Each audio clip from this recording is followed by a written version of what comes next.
Good ஈவினிங்ப்பா. இன்னைக்கு பிசிக்ஸ்ல இந்த JE question எப்படி சால்வ் பண்றது அப்படிங்கறத சொல்றேன்.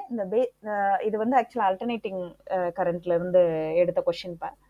இந்த அல்டர்னேட்டிங் கரண்ட் இந்த கொஸ்டின்ல சால்வ் பண்றது மட்டும் இல்லாம அப்படியே ஃபார்முலாஸ் எடுத்து டைரக்டா சால்வ் பண்றதை உங்களுக்கு சொல்லி தராம இந்த ஃபார்முலா எப்படி வந்தது அப்படிங்கிற கேல்குலேஷனே சொல்லித்தரேன். ஸோ அல்டர்னேட்டிங் கரண்ட்டை படிக்கும்போது மனப்பாடம் பண்ணி படிக்க வேண்டிய அவசியம் இல்லை. கொஞ்சம் ஈஸியா ஸ்மூத்தா போர்டுக்கும் அப்ளை பண்ற மாதிரியான கான்செப்டை நான் இங்க யூஸ் பண்ணி உங்களுக்கு சொல்லித்தரேன். சரியா? சரி, இந்த கொஸ்டினை பார்க்கலாம். இதுல பாருங்கடா, ஃபர்ஸ்ட் கொஸ்டின். இந்த கொஸ்டின் பாருங்க. A capacitor of reactance 4√3 ohm. Okay, capacitor of reactance அப்படின்னா XC கொடுத்துருக்காங்கப்பா, அது 4√3 ohm. ஓகே, அதாவது capacitive reactance as well as inductive reactance as well as resistance எல்லாத்துக்கும் சேம் யூனிட் தான். ஸோ ரெசிஸ்டன்ஸ்க்கு 4 ohm. வேற என்ன கொடுத்துருக்காங்க? பீக் வோல்டேஜ் கொடுத்துருக்காங்க. பீக் வோல்டேஜ் நீங்க விஎம் அப்படின்னு படிச்சிருந்திருப்பீங்க, இல்லாட்டி வி நாட்னு படிச்சிருந்திருப்பீங்க. நான் வி நாட்னு அதை எடுத்துக்கிறேன். நீங்க விஎம் படிச்சிருந்தீங்கன்னா கூட ஒன்றும் பிரச்சனை கிடையாது.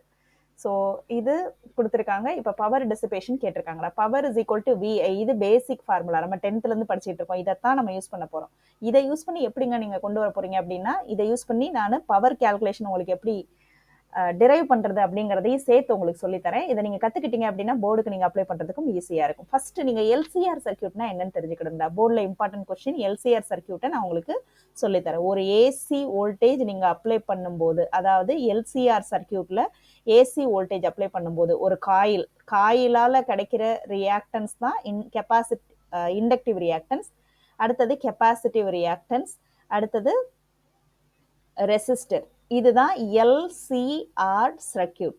இந்த சர்க்கியூட் யூஸ் பண்ணீங்க அப்படின்னா நீங்க அதாவது அல்டர்னேட்டிங் கரண்ட் அப்ளை பண்றீங்க இல்லையா, அந்த அல்டர்னேட்டிங் கரண்ட், அதாவது அல்டர்னேட்டிங் வோல்டேஜ் அப்ளை பண்றீங்க இல்லையா, நீங்க வோல்டேஜ் அப்ளை பண்றதுனால தான் உங்களுக்கு கரண்ட் கிடைக்கும்.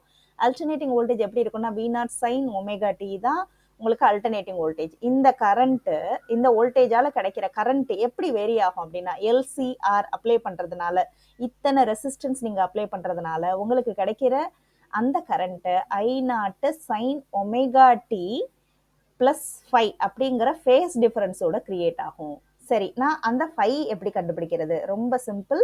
That is tan 5 is equal to XC minus XL divided by R. அவ்வளவுதான்ப்பா, ரொம்ப ஈஸி. ஸோ 5 இதுல இருந்து கண்டுபிடிச்சிடலாம். இப்போ பாருங்க, பவர் கேல்குலேஷன் பண்றதுக்கு என்ன பண்ண போறேன்? விக்கு பதிலாக என்ன பண்ணலாம்? V0 sin omega D. ஐக்கு பதிலாக என்ன பண்ணலாம்? I0 sin omega D plus 5. So இதை பார்த்தா உங்களுக்கு எப்படி தெரியுது? இந்த ஃபார்முலா பாருங்க, சைன் ஏ காஸ் பி அப்படிங்கிற மாதிரி வந்திருக்கு இல்லையா? சாரி, சைன் ஏ சைன் பி அப்படின்னு வந்திருக்கு. ஸோ சைன் ஏ சைன் பின்னா என்னன்னு உங்களுக்கு தெரியும், அதை நான் இங்க உங்களுக்கு சொல்லித்தரேன். சைன் ஏ சைன் பி, மேக்ஸ்ல சைன் ஏ சைன் பி எப்படி பண்ணியிருந்திருப்பீங்க? 1/2, அதாவது 2 sin A sin B is equal to sin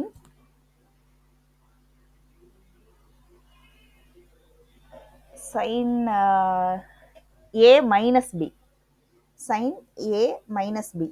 That is, sorry, இங்க sin A minus B minus sin A plus B. So இதைத்தான் நான் இங்கே அப்ளை பண்ண போகிறேன். ஸோ அப்ளை பண்ணுறேன். V0 I0 அப்படியே எடுத்துக்கிறேன்டா. இங்கே சைன் ஒமேகா டி பிளஸ் 5 தான் இருக்குது, அதனால் டிவைடட் பை 2 போட்டுக்கிறேன். ஏன்னா அந்த 2 அந்த பக்கம் போயிடும் இல்லையா? So sine omega D minus omega D minus 5. Right, சரி. அதாவது ஆக்சுவலாக நான் தப்பாக எழுதுறேன் பாருங்க. இதை காசு வெயிட் இந்த இடத்துல காசுன்னு எழுதணும், மறந்துட்டேன். சாரி, ஃபார்முலா அப்படியே காசுன்னு எழுதுறதுக்கு பதிலாக சைன் எழுதிட்டேன், காஸ்டா. So cos A minus B. அப்போ இந்த இடத்துல என்ன வரும் அப்படின்னா cos. Right, so cos omega D minus பிங்கிறதுனால ஒமேகா டி மைனஸ் 5 அப்படின்னு வருது. So cos A minus B minus cos A plus B இல்லையா? காஸ் ஏ பிளஸ் பி அப்படின்னா ஒமேகா டி பிளஸ் 5. ரைட், இப்போ நம்மளுக்கு 2 டேர்ம் வந்திருக்கு. இப்போ ஒமேகா டி கேன்சல் ஆயிரும். அப்போனா V0 I0 divided by 2 into cos minus 5 வருது. காஸ் மைனஸ் 5நாலும் ஒன்று தான்ப்பா, ஒன்றும் பிரச்சனை இல்லை. அதாவது cos of minus theta will be equal to cos theta. So no issues. So 5 அப்படின்னு எழுதிக்கிட்டேன். இதை வந்து cos 2 ஒமேகா டி ப்ளஸ் 5 அப்படின்னு எழுதியிருக்கேன்டா. இப்போ பாருங்க 2 ஒமேகா டி ப்ளஸ் 5 இருக்கு இல்லையா, அது ஒரு கம்ப்ளீட் சைக்கிளுக்கு எப்பயுமே cos 2 ஒமேகா டி ஒரு கம்ப்ளீட் சைக்கிளுக்கு எப்படி இருக்கும் அப்படின்னா 0 தான். ஸோ cos 2 ஒமேகா டி ப்ளஸ் 5 இது வந்து ஒரு கம்ப்ளீட் சைக்கிளுக்கு 0 டு டிக்கு 0. ஸோ அது நம்மளுக்கு தேவையில்லை. ஸோ இந்த டேர்ம் மட்டும் தான் நம்மளுக்கு இப்போ இருக்க போகுது. So V0 I0 divided by 2 cos 5. That's all. So இப்போ V0 I0 cos omega T by V0க்கு இப்போ கண்டுபிடிக்கணும் இல்லையா. ஸோ பவர் கேல்குலேஷனுக்கு நம்மளுக்கு V0 தேவை. V0 அவங்க கொடுத்துருந்துருக்காங்க, I0 நம்மக்கிட்ட இல்லை, டிவைடட் பை 2. இப்போ I0 கண்டுபிடிக்கிறதுக்கு என்ன செய்யணும்? ரொம்ப ஈஸி. I0 அப்படின்னா V0 divided by Z. So இசட்ங்கிறது என்ன? Squared root of R squared plus XL minus XC the whole square. இப்போ பாருங்கடா, XL minus X the whole square. ஆனால் இங்கே நம்மளுக்கு வந்து உங்களுக்கு ஒரு டவுட் வரலாம், என்ன நம்ம எல்சிஆரே பண்ணலை, வெறும் வந்து இதுதான் பண்ணியிருக்கோம், capacitance as well as resistor மட்டும் தான் பண்ணியிருக்கோம், இவங்க ஏன் வந்து எல்சிஆர் சர்க்யூட் எடுத்திருக்காங்க அப்படின்னா நான் இதை 0ன்னு எடுத்துக்க போகிறேன். தட் இஸ் எக்ஸ்எல்ல 0ன்னு எடுத்துக்க போகிறேன். ஸோ XL இந்த இடத்துல 0, அப்போ CR மட்டும் கனெக்ஷன்ல இருக்குன்னு எடுத்துக்கிடலாம். நீங்க தனியா படிக்கணும்னு அவசியம் இல்லை. இப்போ எல் எடுத்துட்டு CR தனியா படிச்சுக்கிட்டு, அடுத்து R வச்சுக்கிட்டு LC தனியா படிச்சுக்கிட்டு, இப்படிலாம் ஃபார்முலா பார்த்தீங்கன்னா மொத்தம் வந்து உங்களுக்கு அல்டர்னேட்டிங் கரண்ட்ல மட்டும் ஒரு 15-20 ஃபார்முலா வரும். அந்த 15-20 ஃபார்முலா, அதாவது இந்த பேஸ்ல மட்டும், இன்னும் இதுக்கு மேல இதுல வந்து பவரை கண்டுபிடிக்கிறது அது இது நிறைய இருக்கு. அப்பெல்லாம் தேவையில்லடா.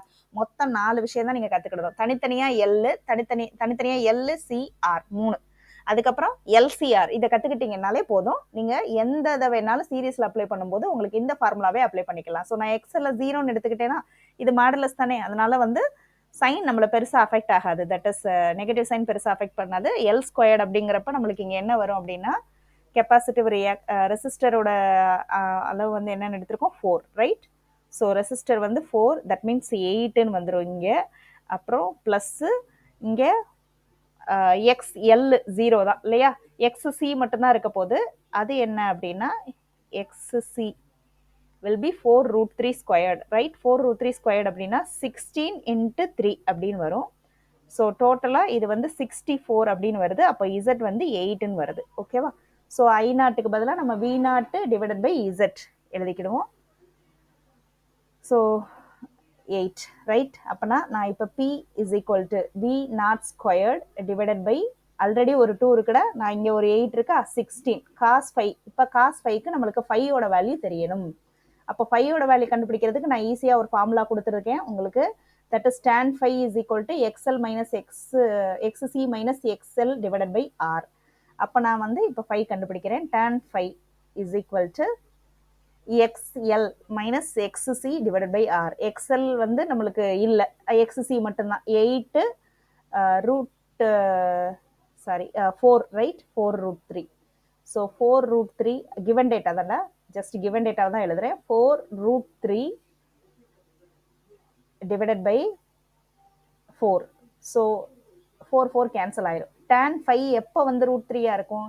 இப்போ பாருங்களேன், sin 5 டிவைடட் பை cos 5 போட்டிங்கன்னா √3 வரணும்னா எப்போ அப்படின்னா 5க்கு நீங்கள் 60 போட்டிங்க அப்படின்னா sin 60 இருந்ததுன்னா √3/2, cos 60 இருந்தால் 1/2. இதை நீங்கள் பண்ணீங்கன்னா தான் உங்களுக்கு √3 வந்திருக்கும். அப்போ 5 வேல்யூ 60ங்கிறத நம்ம கண்டுபிடிச்சிட்டோம். So 5 value 60, right. இப்போ போய் இந்த பவரில் அப்ளை பண்ணுங்க. cos 60ங்கிறது என்னது, 1/2, ரைட். cos 60 V0 ஸ்கொயருக்கு பதிலாக ஆல்ரெடி நம்மளுக்கு கொடுத்துருக்காங்க, அதையும் நான் என்னன்னு செக் பண்ணிக்கிறேன், முன்னாடி பார்த்தது அதனால மைண்டில் இல்லை. That is 8√2 ஆம்பா. ஓகே, இப்போ 8√2 அப்படின்னா 8 இன்ட்டு √2 த ஹோல் ஸ்கொயர்ட். அப்படின்னா 8 ஸ்கொயர்ட் இன்ட்டு √2ங்கிறப்ப 2ஆக மாறிடும். cos 60 வந்து 1/2, இங்கே டிவைடட் பை 16 இருக்கு. ஸோ எல்லாம் கேன்சல் பண்ணேன் அப்படின்னா இங்கே 8 into 8 divided by 16. So answer 4பா. ஈஸியாக இருக்கு இல்லையா? ஸோ இதில் நீங்கள் மெயினாக இதெல்லாம் ஜஸ்ட் ஃபார்முலா வச்சு நான் உடனே அப்ளை பண்ணிடுவேன்னு நீங்கள் நினைப்பீங்க. நீங்க மொத்த 90 லெசன் கவர் பண்ணும்போது உங்களுக்கு இந்த ஃபார்முலாவை ரீகால் பண்றதே பெரிய ஸ்ட்ரெஸ்ஸா இருக்கும். அது வேண்டியது இல்லை. இனிஷியலா பண்ணும்போதே இப்படி ஒவ்வொன்றையும் செஞ்சு செஞ்சு பண்ணிக்கிட்டீங்கன்னா இனிஷியலா இருக்கும்போது இந்த கொஸ்டின் செய்யும் போது ரொம்ப டைம் எடுத்துக்கிற மாதிரி தெரியும். பட் நீங்க லேர்ன் பண்ணிக்கிட்டு இருக்கீங்க, அடுத்தடுத்து போக போக வேக வேகமா செஞ்சிடலாம். ஸோ அதனால எப்பயுமே போர்டுக்கு படிக்கணும்னு நினைக்கிறவங்க போர்டுக்கு தனியா படிக்க வேண்டியிருக்கு, ஜேஇக்கு தனியா படிக்க வேண்டியிருக்கு, நீட்டுக்கு தனியா படிக்க வேண்டியிருக்கு அப்படி எடுத்துக்கிடாம ஒவ்வொரு கொஸ்டினையும் அனலைஸ் பண்ணும்போது கொஞ்சம் உள்ள இறங்கி டெப்தா பண்ணீங்க அப்படின்னா it will be applicable for all. Thank you.